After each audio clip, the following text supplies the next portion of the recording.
Hey, what's up guys? Nick here on behalf of Monster Bass. I was out fishing the Delta yesterday, getting ready to make a few casts out behind my house, but I wanted to stop and talk to you guys about something. The Squarebill and Chatterbait in the spring. I always have both tied on, not one or the other, and there's a reason for this, and I want to go over that with you guys, maybe help put a couple extra bass in the boat for you this spring. All right, so what I have right here, this is the Bill Lewis Squarebill. This is the new one that Mark Daniels Jr. has been designing. And then I have the Strike King Thunder Cricket. You can call it a chatterbait, a vibrating jig, whatever you want. It's all based around the popularity of the original chatterbait, but now there's new variations. I actually think a Thunder Cricket may be even a little bit better than the original chatterbait, in my opinion, but that's entirely up to you. Now, I always have both tied on in the spring, like I said, and clearly you understand there's application reasons for it. The chatterbait being much more of a weedless style bait, the Squarebill being able to deflect off of rocks easier. But what I want to tell you is what I've experienced over the years. From my experiences, I fish almost every day, and every single spring I will not have one or the other. I will always have both tied on. And you could say, sure, that's when I'm in and around grass, I'm going to throw a chatterbait style bait. When I'm around rocks, I'm going to throw a Squarebill. And you're wrong. Even though that is the application basis for these as tools, there's a big thing that's going on here. A chatterbait style bait on average will catch bigger fish than a Squarebill. The Squarebill catches more numbers of fish, in my opinion, than a chatterbait does, but the chatterbait catches bigger fish on average.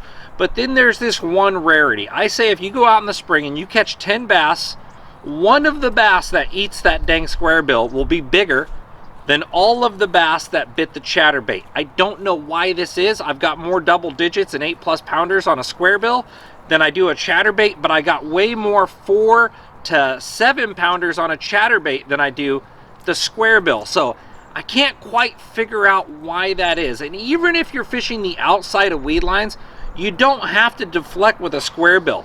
And oftentimes I'll refer to something as a milk run, and that just means repeating a bank where I caught fish. So let's say I'm coming down with a chatterbait style bait and I catch 1 or 2 decent fish.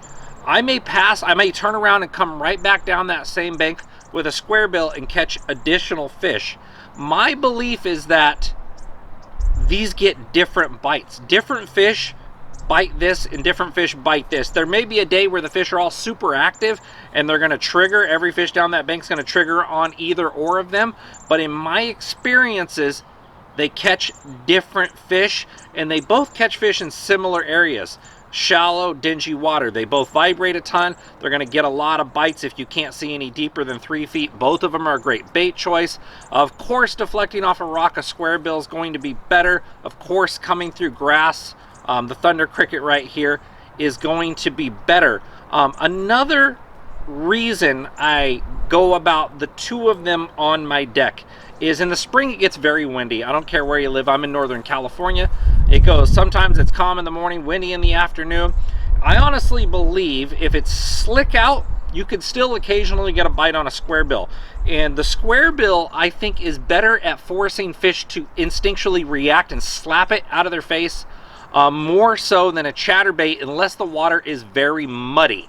If the water is muddy, you can't see deeper than 6 inches, the chatterbait coming by their face is a better reaction bait at that time. But I'm talking about when, let's say hypothetically, you could see 3 feet down and it's almost slick calm. The chatterbait doesn't work quite as well as a Squarebill, in my opinion. Up to about 12-mile-an-hour wind, I like to throw a Squarebill a lot. Beyond then, I like to throw chatterbait style, like the Thunder Cricket here that I got in my Monster Bass box with a month ago during the Strike King takeover. A lot heavier, more aerodynamic. You can cast farther into the wind. Now, as for wrenching fish out of heavy cover, this is a better choice, okay? If you get them down there, big single hook versus a crankbait. But here's another thing you're gonna notice when you are fishing a chatterbait style bait. You're gonna feel like a thump. If you feel a thump now and then, the fish are reacting to it. Most times with a chatterbait, you'll feel like a little slack come into your line and then you start reeling fast and then it loads up.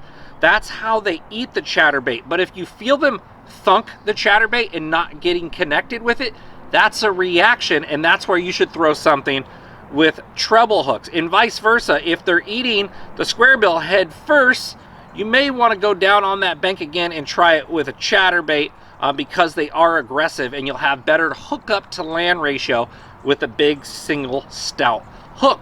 So these are some thought processes I have, guys, in the spring when throwing a chatterbait or a squarebill. I really want you guys to think about that. I honestly believe if you're having a good day, you can almost double your numbers on a squarebill.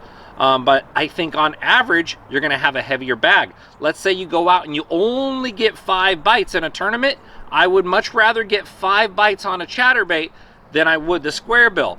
But if I caught 3 or 4 on a chatterbait, which were all good fish, I may go for a kicker, believe it or not, on a squarebill. And that's been my mindset, guys. I've been fishing full time, going on 12 years, almost every single day, and still that scenario holds up to this very day. I'm just glad to share it with you guys. If you guys are not subscribed to Monster Bass, you should be. Tons of good quality baits coming in the box, guys. We'll see you next time. Appreciate you watching.